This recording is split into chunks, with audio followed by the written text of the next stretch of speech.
अस्सलामुअलैकुम। आज हम पेशावर की बहुत ही मशहूर चरसी कढ़ाई घर पे बनाएंगे। नाम सुन के हैरान बिल्कुल भी नहीं होना, क्योंकि ये रेसिपी जो है हम बहुत ही कम अज्जा से लेकिन ऐसी बनाएंगे कि आप उंगलियां चाटते रह जाएंगे। बेहद लजीज बनती है।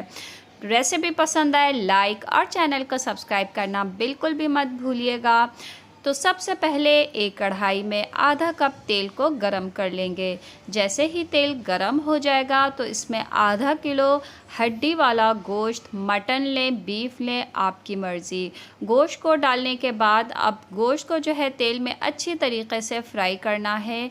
इतना फ्राई करेंगे कि गोश्त से निकलने वाला पानी जो है वो खुश्क होने लगे और गोश्त का कलर चेंज हो जाए। अब जैसे ही गोश्त अपना कलर इस तरह से चेंज कर लेगा तो अब इसमें एक खाने का चम्मच भर के अदरक लहसुन का पेस्ट आपने डाल देना है और अदरक लहसुन के पेस्ट के साथ अब गोश्त की मज़ीद भुनाई करेंगे, क्योंकि ये वही पॉइंट है जहाँ पे गोश्त की जो है स्मेल अदरक लहसुन के साथ फ्राई करने से ख़त्म हो सकती है। तो ये देखिए हमने बहुत ही बेहतरीन जो है गोश्त यहाँ पे फ्राई कर लिया है। तो ये देखिए आप देख रहे होंगे कि जो अदरक लहसुन हमने डाला था वो भी लाइट ब्राउन कलर का हो चुका है।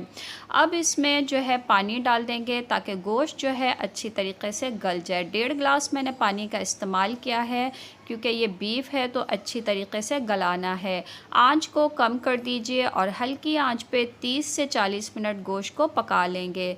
तो ये 30 से 40 मिनट के बाद देखिए अभी भी इसमें जो है पानी है, हमने बहुत ही हल्की आंच पे इसको गलाया था।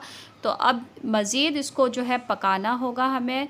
तो अब जो है 3 बड़े साइज़ के टमाटर बीच में से 2 हिस्से कर लिए हैं और बीच में से टमाटर कट करके आपने इस तरीके से गोश्त के ऊपर टमाटर रख लेना है और फिर ढक्कन लगा दीजिए और हल्की आंच पे 10 मिनट के लिए हमने इसको पका लेना है। 10 मिनट के बाद जब आप ढक्कन हटाएंगी तो ये देखिए टमाटर की स्किन बहुत ही नरम हो गई है और इजीली जो है आप इसको जो है टमाटर की स्किन को हटा सकती हैं। सारी टमाटर की जो स्किन है हटाने के बाद अब चम्मच की मदद से इस तरीके से आपको टमाटर को जो है मैश करते जाना है और गोश्त के साथ मिक्स करते जाना है। टमाटर को अब यहाँ पे हमने इतना पकाना है कि पानी भी खुश्क हो जाए और टमाटर जो है अच्छी तरीके से गल जाए। 3 से 4 हरी मिर्चें कटी हुई डाल दीजिए। 1 चाय का चम्मच नमक डाल देंगे। नमक आप अपने टेस्ट के हिसाब से भी डाल सकती हैं।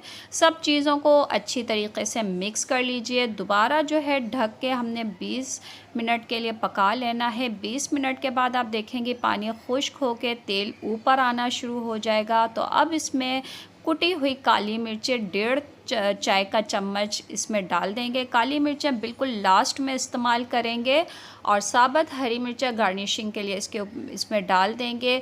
अब मुस्तकिल 2 से 3 मिनट आपने जो है आंच को ज़रा दरमियाना कर लेना है और दरमियाने आंच पे इस तरीके से मिक्स करते हुए इसकी भुनाई करनी है ताकि थोड़ा बहुत जो मॉइस्चर है वो ड्राई हो जाए। कढ़ाई जो है वो ड्राई होती है।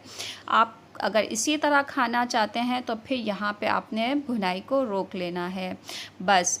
तो 2 से 3 मिनट के बाद अब इस पे कटी हुई अदरक डाल लीजिए और प्रेजेंट करें गर्मा गर्म चरसी कढ़ाई। यकीन माने इतनी मज़ेदार होगी कि आप बार बार बनाने पे मजबूर हो जाएंगी।